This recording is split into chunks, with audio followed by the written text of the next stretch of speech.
Look, I know I look like shit. That's besides the point.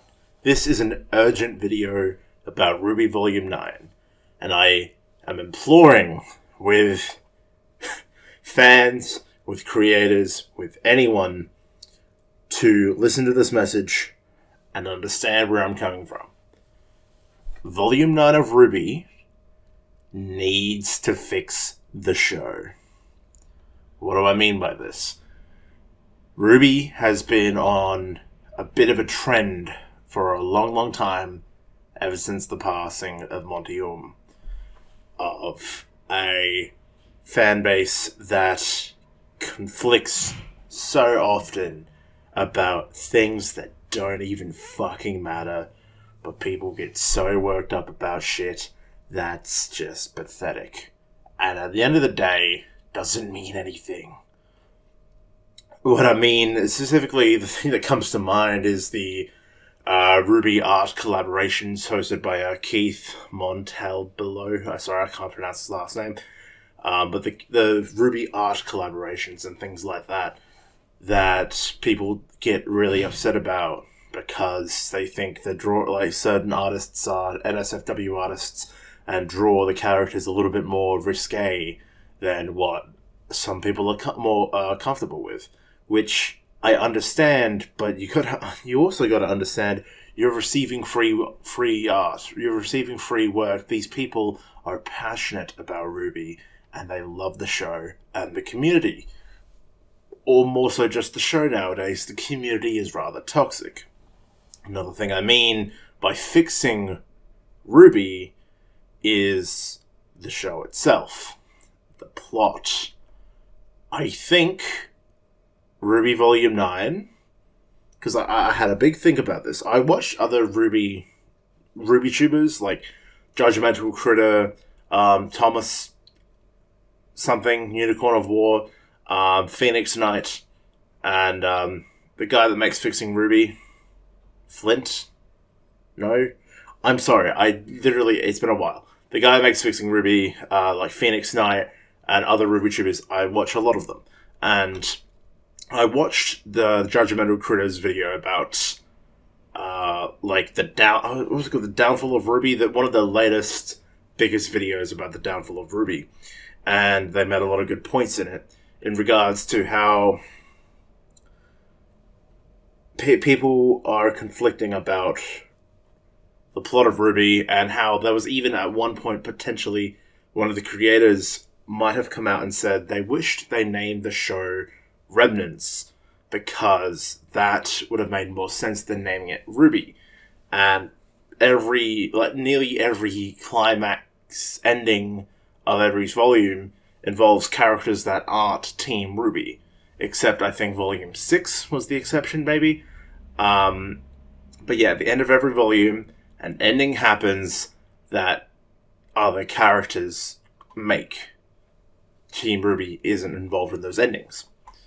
And it seems like the writers care more and more about other side characters way more than they do Team RWBY, which makes a lot of sense. Team RWBY, they need to be fixed, essentially. They're all frustrating, annoying, and they all have their positives and they all have their faults. And a lot of their faults involve very bad ideas that end up ruining things. As I was talking about, I think I mentioned this in the Everything You Need to Know About Volume 9 video I made not too long ago. RWBY's actions and choices in Atlas is what caused Atlas's fall. It's what caused Ironwood to die, it's what caused all this shit to happen, and it will cause them to fall into the ever after. So since Volume 9 seems to be entirely focused, not entirely, but the trailer and the teasers, all we have seen is the ever after and the characters in it. It seems to be very much built on self-reflection. It looks like that we're going to be focusing on Team RWBY and their individual developments, making them better characters, not exactly shedding old coats like it hints at in the trailer, but fixing the main characters. And that's what I think Volume 9 is here to do. Fix RWBY, Weiss, Blake, and Yang, making them the best versions of themselves with tangible, collective unity and ideas that work as a whole, rather than... Because like... Judgmental Critter also made a video called, like, how the heroes of RWBY are actually villains. They act like villains. Because so often is the case of they're just there, they don't do anything direct to help the plot, but they get rewarded as if they do. Like the Fall of Beacon, RWBY, made the whole thing with the eyes happen, but Yang lost an arm, like broke a kid's leg, that's all they know, and then she got a new arm. And that, I know that's a poor example, but and then like just and like Raven fought Cinder, and like Raven and Vernal fought Cinder, and then Yang took the relic, and like so many other very good examples. Very good videos, you should watch them. And they're good critiques of RWBY as well. So I feel like Team RWBY has been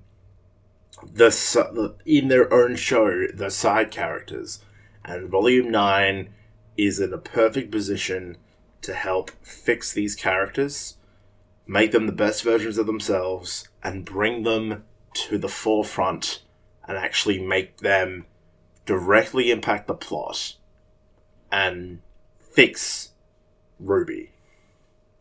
I think if Volume 9 fails to do this, I don't know the direction of how Volume 9 is going to play out. I've got very little inkling of what's actually going to happen, apart from what we know in the trailer. But if RWBY Volume 9 doesn't fix these myriad of issues that plagues the show, it may spell the downfall of RWBY itself. We've already begun to see the downfall of Rooster Teeth, and if Volume 9 fails to fix anything, this may be the downfall of RWBY itself.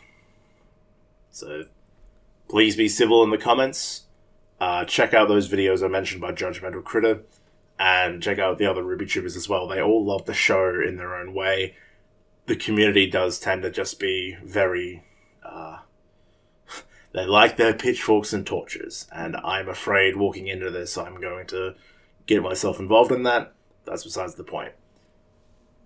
Let's hope that Volume 9 can fix RWBY, or at least some of its bigger issues. Alright, thank you. See you later.